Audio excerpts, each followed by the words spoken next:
여러분 안녕하십니까? 정명렬 선생님의 재정학 연습 챕터 4장 공공재 이론 보고 있는데요. 자, 140페이지 가보시면 수요 표출 메커니즘 볼게요.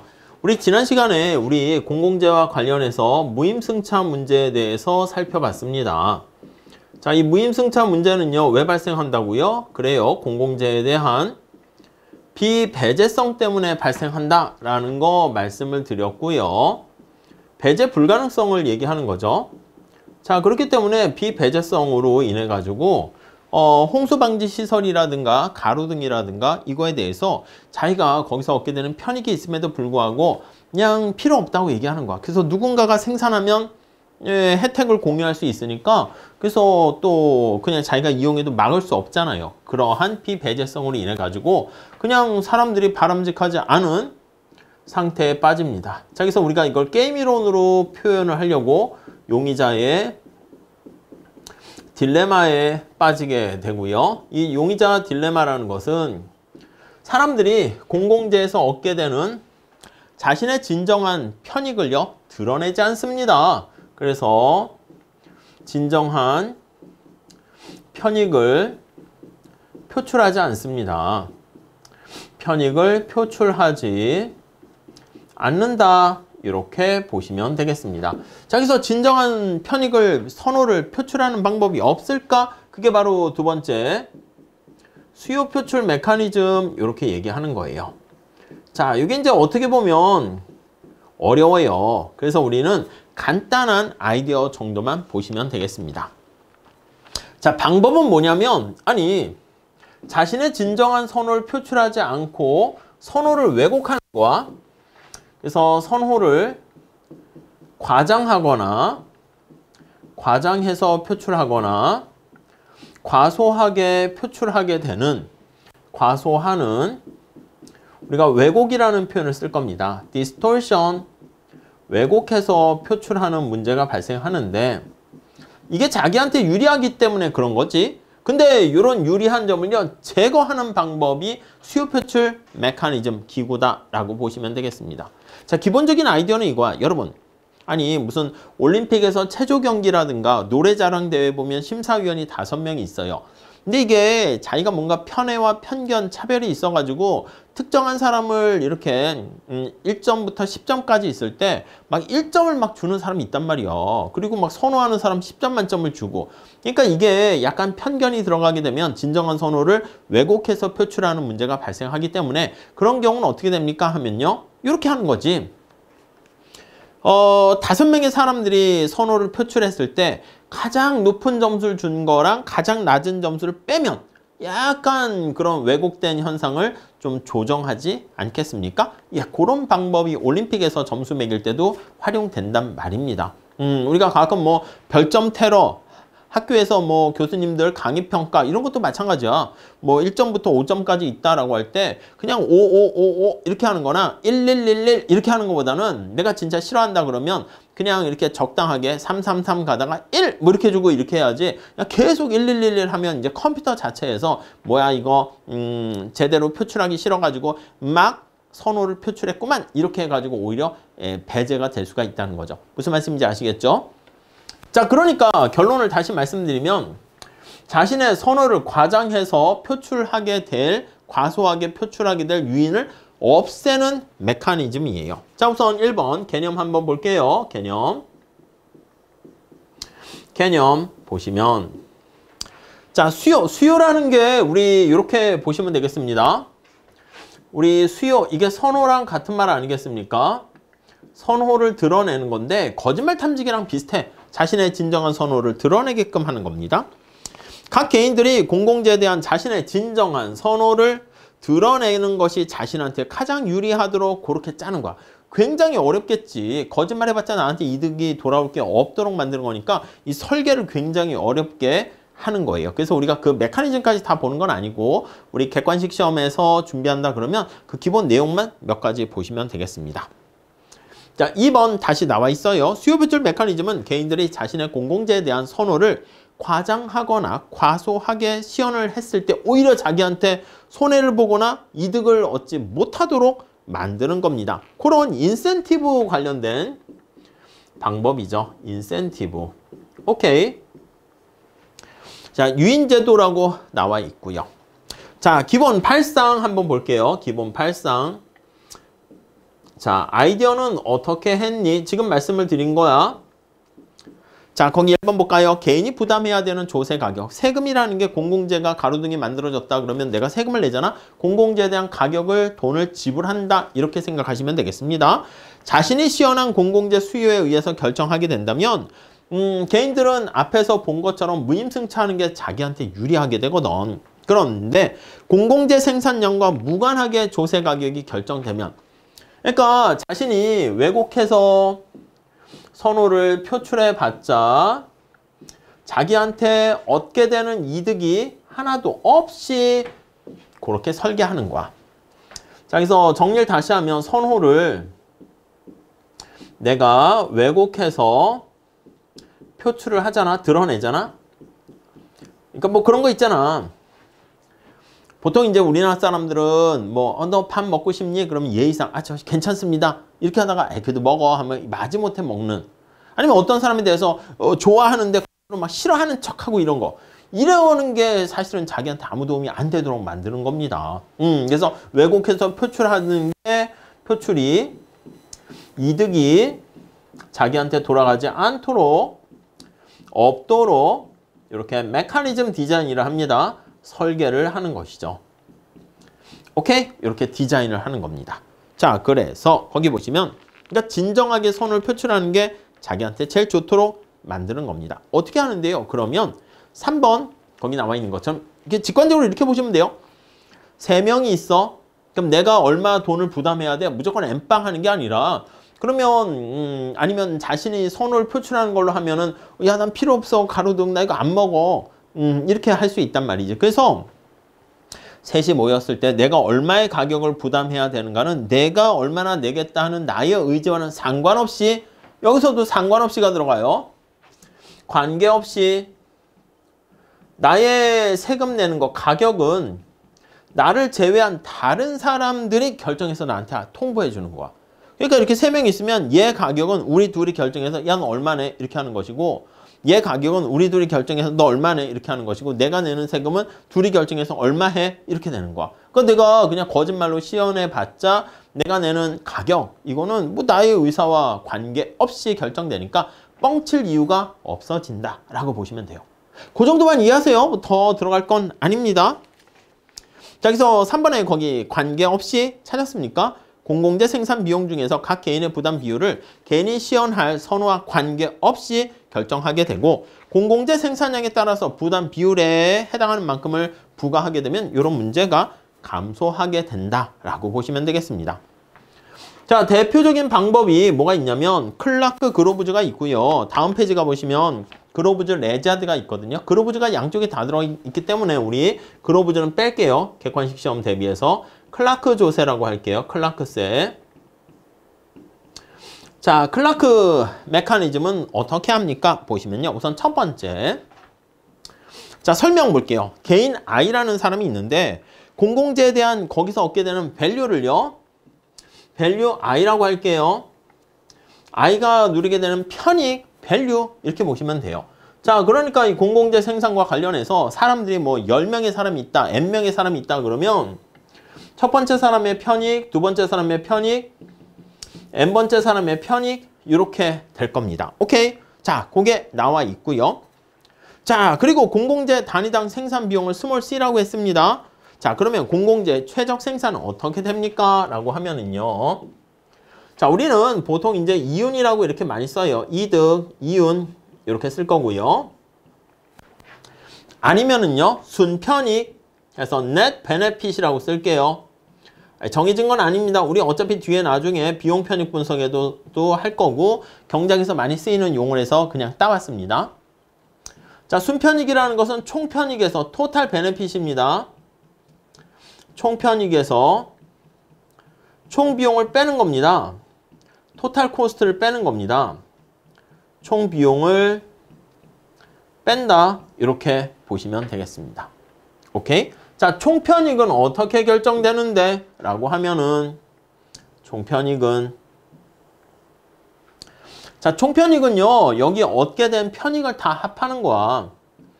I 1, 2, 3, 4부터 n까지 해서 서메이션. 이게 바로 총편익. 이렇게 되는 것이고. 자, 그 다음에 거기 보시면 총 비용은 어떻게 됩니까? 하면요. 공공재 하나 만드는데 들어가는 비용이 스몰 c 이렇게 돼 있고요. 야, 공공재 가로등 몇 개 생산했니? Z 이렇게 돼 있습니다. 오케이? 이해 가시죠? 자, 만약에 하나 생산하는데 1,000만 원 드는데 가로등을 5개 생산했다라고 그러면 5천만 원 비용이 든다라고 보시면 되겠죠. 자, 요거를 극대화하는 방법을 사용합니다. 근데 여기서는 이제 그 방법까지 들어가지는 않았고요. 이걸 맥스 하는 거예요.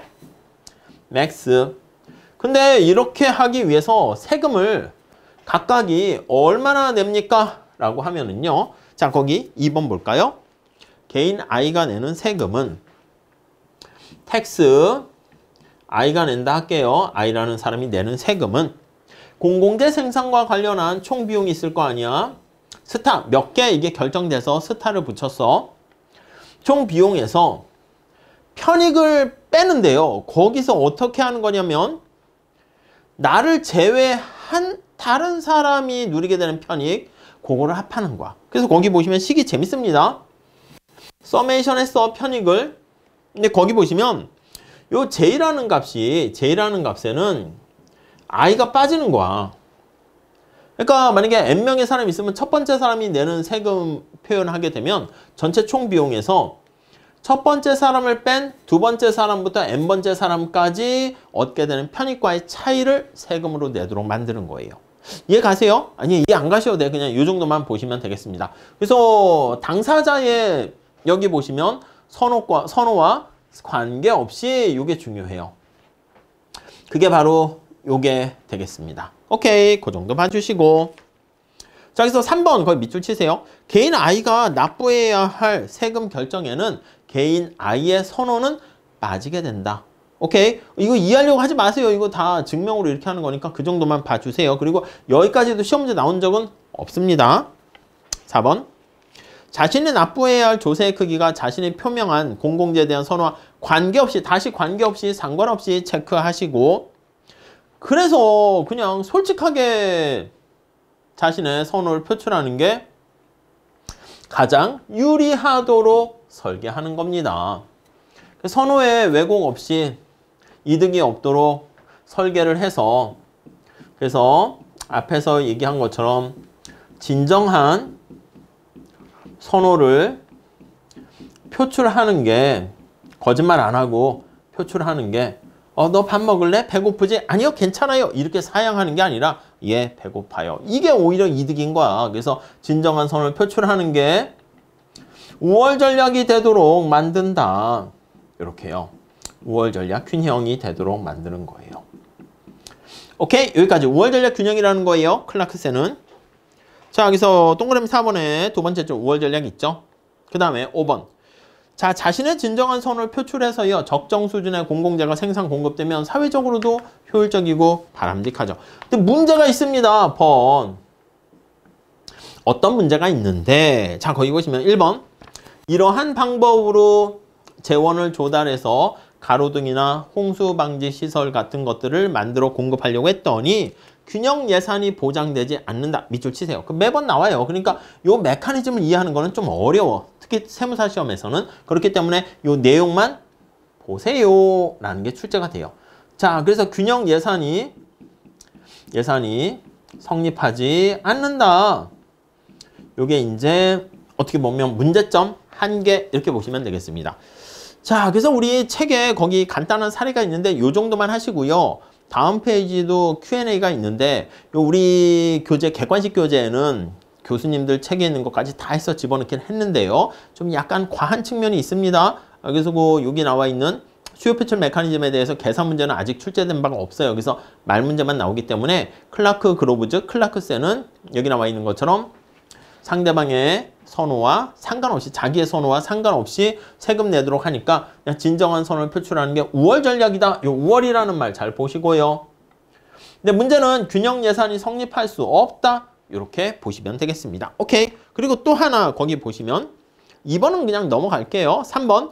만약 구성원들이 서로 담합하게 되면, 또 하나의 문제가 있어요. 또 담합을 해서 짜고 친다라고 할게요. 담합하면 예, 담합에 취약합니다. 예, 문제가 발생할 수 있어요. 이 정도까지. 오케이? 네, 그렇게 봐주죠.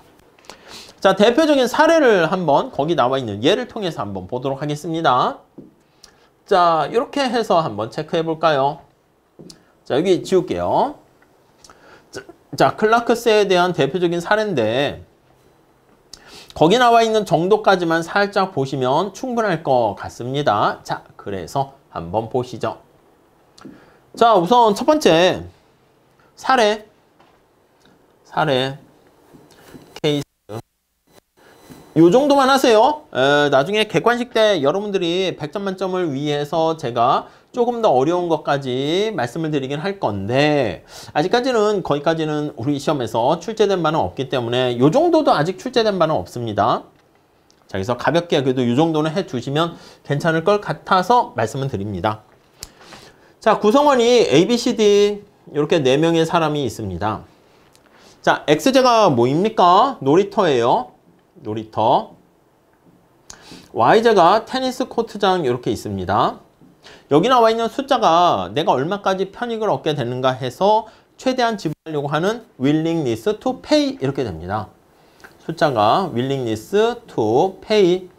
그래서 이게 최대한 지불하려고 하는 지불 의사 금액이다. 이렇게 돼 있죠. 오케이. 이해 가시죠? 자, 거기 보니까 A는 놀이터에 대해서 15의 편익을 누리고요. B는 13이고요. C와 D는 빵빵 이렇게 됩니다. 자, 여기 보시면 Y에 대해서는요. A가 빵, B가 빵, C는 11, 얘는 14 이렇게 되는 거 알 수가 있겠죠. 자, 그러면 공공재에 대해서 얻게 되는 편익을 다 더하면 얘는 28이고 얘는 25가 됩니다. 그러니까 당연히 28이 더 크게 되는 거죠. 오케이? 자, 그래서 요 28 요게 돼서 X제를 생산하기로 채택하게 됩니다. 오케이? 자, 그런데 문제는 뭐냐면 클라크센은 자신의 진정한 선호를 표출하도록 만드는 거잖아. 그래서 A라는 사람이 얼마의 세금을 내야 되는가 라고 하면요. 이렇게 보시면 되겠어요. A라는 애가 세금을 얼마나 내야 되는가 이렇게 보면은요. A가 표를 어디다 던졌어? X, 놀이터에 던졌단 말이야. 야, 놀이터가 좋지. 테니스 코트장 있으면 뭐해? 거기에 대해서는 편익이 빵이야. 자신의 선호를 빼는 거야. 빼고 다른 사람에게 미친 피해. 거기 보시면 11 플러스 14. 이 사람들은 어떻게 돼? C와 D는 테니스 코트장이 만들어졌으면 좋았었는데 만들어지지 않고 놀이터가 만들어져서 슬퍼하는 거잖아. 그러니까 우리가 선택을 포기해야 되니까 거기서 발생하는 기회비용이라고 보시면 되겠습니다. 요 비용, 슬픔을 안겨줬고 빼기 B한테는 기쁨을 안겨줬습니다. 이렇게.